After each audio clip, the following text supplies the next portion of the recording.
Assalamualaikum warahmatullahi wabarakatuh. Kami dari kelompok 9, saya Jasmine Nurul Iza dengan rekan saya Siti Nurlelia akan mempresentasikan mengenai penelitian kualitatif mencakup perancangan penelitian, pengumpulan data dan juga penyusunan laporan. Penelitian kualitatif menurut ahli Denzin dan Lincoln menyatakan bahwa penelitian kualitatif adalah penelitian yang menggunakan latar alamiah dengan maksud menafsirkan fenomena yang terjadi dan dilakukan dengan jalan melibatkan berbagai metode yang ada. Erikson menyatakan bahwa penelitian kualitatif berusaha untuk menemukan dan menggambarkan secara naratif kegiatan yang dilakukan dan dampak dari tindakan yang dilakukan terhadap kehidupan mereka. Sehingga dapat disimpulkan bahwa definisi penelitian kualitatif ialah pengumpulan data pada suatu latar alamiah dengan maksud menafsirkan fenomena yang terjadi di mana peneliti adalah sebagai instrumen kunci. Berdasarkan filsafat post-positivisme, pengambilan sampel sumber data dilakukan secara purposif dan snowball, teknik pengumpulan dengan triangulasi, analisis data bersifat induktif, dan hasil penelitian kualitatif lebih menekankan pada generalisasi. Karakter dari penelitian kualitatif tidak menggunakan statistik, tetapi melalui pengumpulan data, analisis, kemudian diinterpretasikan. Penelitian kualitatif menekankan pada pemahaman mengenai masalah kehidupan sosial berdasarkan kondisi realitas yang holistis, kompleks, dan juga rinci. Karakteristik penelitian kualitatif terbagi atas beberapa. Nomor 1, penelitian kualitatif memiliki latar alamiah dengan sumber data yang langsung dan instrumen kuncinya adalah penelitinya. Kedua, penelitian kualitatif bersifat deskriptif, di mana peneliti harus mendeskripsikan objek fenomena atau setting sosial dalam bentuk naratif. Ketiga, penelitian kualitatif bekerja dengan fokus pada proses dan hasil merupakan keniscayaannya. Keempat, penelitian kualitatif dalam cara analisis datanya dilakukan secara induktif. Peneliti mencari fakta beragam, bukan data untuk membuktikan atau menolak. Kelima, penelitian kualitatif menjadikan makna sebagai hal esensial. Penelitian kualitatif mengeksplorasi data sampai mendalam. Keenam, penelitian kualitatif menjadikan fokus studi dengan batas penelitian. Ketujuh, desain awal penelitian kualitatif bersifat tentatif dan verifikatif. Peneliti memfokuskan pada proses daripada hasil akhir, jadi tidak baku dan kaku. Kedelapan, penelitian kualitatif menggunakan kriteria khusus untuk keabsahan data. Perancangan penelitian. Rancangan penelitian diartikan sebagai desain penelitian. Untuk dapat merancang penelitian, peneliti wajib memahami perbedaan antara kualitatif dan kuantitatif. Metode kualitatif diarahkan oleh paradigma yang digunakan peneliti dalam kajian pada setiap kasusnya. Dan berikut merupakan perbedaan riset kualitatif dan kuantitatif yang harus dipahami sebelum merancang penelitian. Berikut merupakan beberapa orientasi paradigma dalam penelitian kualitatif, yakni ada 3. 1. Post-positivisme. Suatu realitas perlu disikapi dengan fakta yang bersifat ganda, dapat disistematisasi mengenai suatu ciri, konsepsi, dan mengandung hubungan secara asosiatif.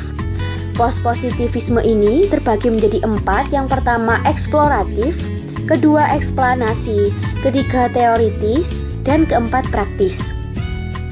Orientasi paradigma selanjutnya yang kedua ialah konstruktivisme yang memandang realitas sebagai gejala yang sifatnya tidak tetap dan memiliki pertalian hubungan dengan masa lalu, sekarang, dan yang akan datang. Pada perspektif konstruktivisme, pemahaman terhadap suatu realitas sangat relatif dan juga dinamis. Ketiga, postmodernisme, di mana adanya konsep yang berbeda dengan konstruktivisme. Postmodernisme menyikapi pemahaman dalam kondisi dekonstruktif. Jika pada konstruktivisme terdapat hubungan intersubjektif dan akumulasi pemahaman, pada postmodernisme hanya dilihat sebagai jembatan menuju empowerment. Jadi setiap penelitian kualitatif harus ada pemberdayaan dan pembermaknaan terhadap kehidupan kemanusiaan. Berikut merupakan strategi dalam penelitian kualitatif yang dapat dicermati. Sebelum melanjutkan pada perancangan penelitian, yakni yang pertama ialah penentuan subjek penelitian. Subjek penelitian adalah sumber informasi penelitian kualitatif. Pada penentuan subjek, yang perlu diperhatikan ialah subjek sudah lama dan intensif menyatu dengan bidang yang dikaji dalam penelitian. Subjek terlibat penuh dalam bidang tersebut dan memiliki cukup waktu untuk dimintai informasi dan kepentingan penelitian. Kedua, penentuan teknik pengumpulan data. Informasi dari sumber data primer dalam penelitian kualitatif digali lebih dalam melalui observasi dan wawancara. Selain itu, data sekunder dapat berupa dokumentasi dengan berbagai alternatif wujudnya. Dan berikut merupakan langkah dalam observasi yang bisa dilakukan.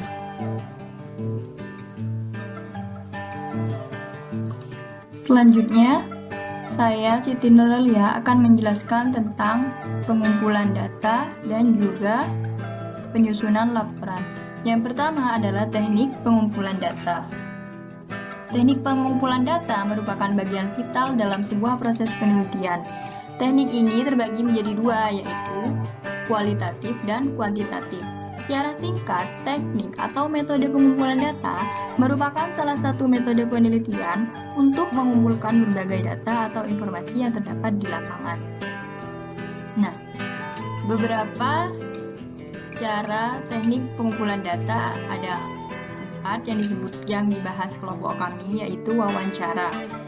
Wawancara adalah proses pengumpulan data menggunakan informan yang diberikan sejumlah pertanyaan untuk kepentingan penelitian. Kemudian yang kedua adalah kuesioner. Kuesioner adalah daftar pertanyaan tertulis yang ditujukan kepada responden. Jawaban responden atas semua pertanyaan dalam kuesioner kemudian dicatat atau direkam sebagai data penelitian. Yang ketiga adalah studi dokumen. Dengan studi dokumen, data yang dikumpulkan tidak ditujukan langsung kepada subjek penelitian. Dokumen yang dapat digunakan dalam pengumpulan data dibedakan menjadi dua, yaitu dokumen primer dan dokumen sekunder. Kemudian, yang terakhir adalah instrumen tes dan non-tes. Pada instrumen non-tes digunakan rumus korelasi produk momen, sedangkan pada instrumen tes digunakan korelasi biserial titik atau poin biserial. Nah, selanjutnya penyusunan laporan. Dalam penyusunan laporan ada beberapa hal yang harus diperhatikan dan juga tahapan-tahapan tertentu sehingga dapat disusun laporan penelitian yang baik. Laporan penelitian adalah laporan yang disusun melalui tahapan berdasarkan teori tertentu dan menggunakan metode ilmiah yang sudah disepakati oleh para ilmuwan.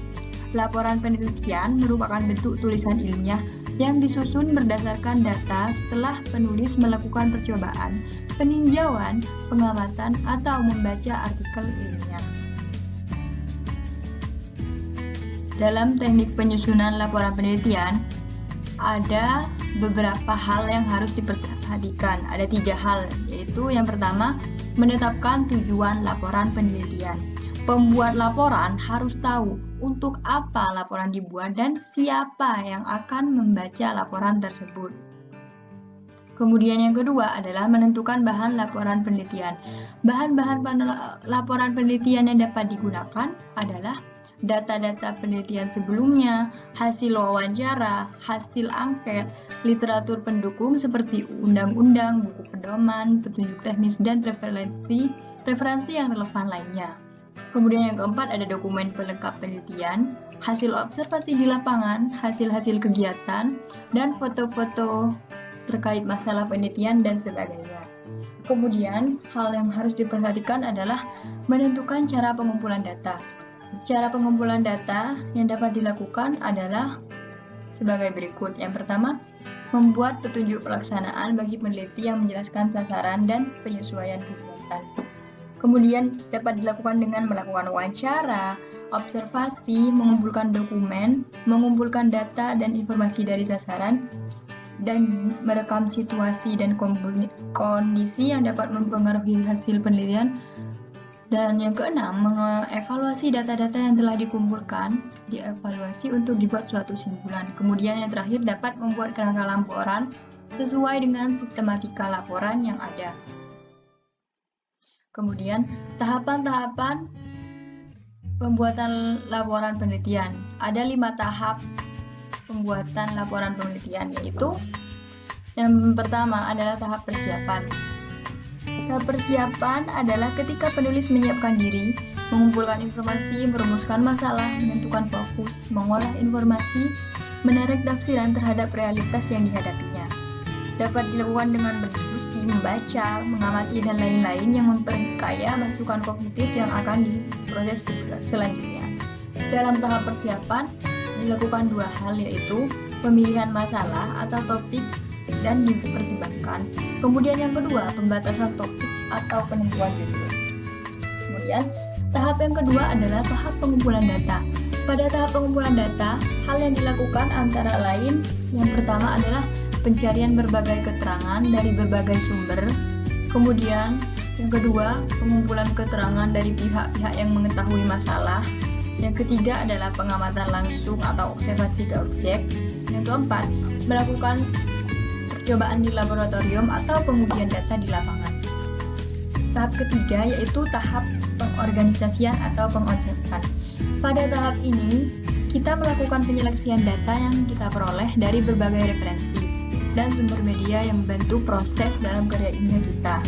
Kemudian, pengelompokan bahan untuk mengorganisasikan bagian mana yang akan dimasukkan dalam karya ilmiah. Data yang telah dikumpul diseleksi kembali dan dikelompokkan sesuai jenis, sifat, dan bentuk data yang diperoleh. Pengkonsepan karya ilmiah dilakukan sesuai dengan urutan dalam kerangka karangan yang telah ditetapkan sebelumnya. Tahap ketiga yaitu tahap penyuntingan konsep. Sebelum mengetip konsep, peneliti harus memeriksa data yang sudah dianalisis. Hal-hal yang tidak koheren atau penjelasan yang berulang-ulang dapat diedit. Pada tahap ini bertujuan untuk melengkapi data yang dirasa masih kurang, membuang dan mengedit data yang tidak relevan serta tidak cocok dengan pokok bahasan karya ilmiah. Di sini juga dapat diedit EYD dan juga bahasa yang baku dan memperbaiki beberapa tipe dan masalah-masalah teknis lainnya. Tahap yang terakhir yaitu tahap penyajian. Dalam tahap penyajian, peneliti siap menyusun karya ilmiah tersebut untuk dibaca orang lain. Maka, penataan teknis dan materi harus diperhatikan dengan cermat oleh peneliti karya ilmiah. Teknik penyajian karya ilmiah harus dengan memperhatikan 2 hal, yaitu segi kerapian dan kebersihan karya ilmiah itu. Kemudian yang kedua, tata letak unsur-unsur dalam format karya ilmiah. Misal pada halaman pembuka, halaman judul, daftar isi, daftar tabel, daftar grafik, daftar gambar, daftar pusaka, dan lain-lain harus disusun dengan baik. Sekian presentasi dari kelompok kami. Ini yang terbaik yang bisa kami sampaikan. Wassalamualaikum warahmatullahi wabarakatuh.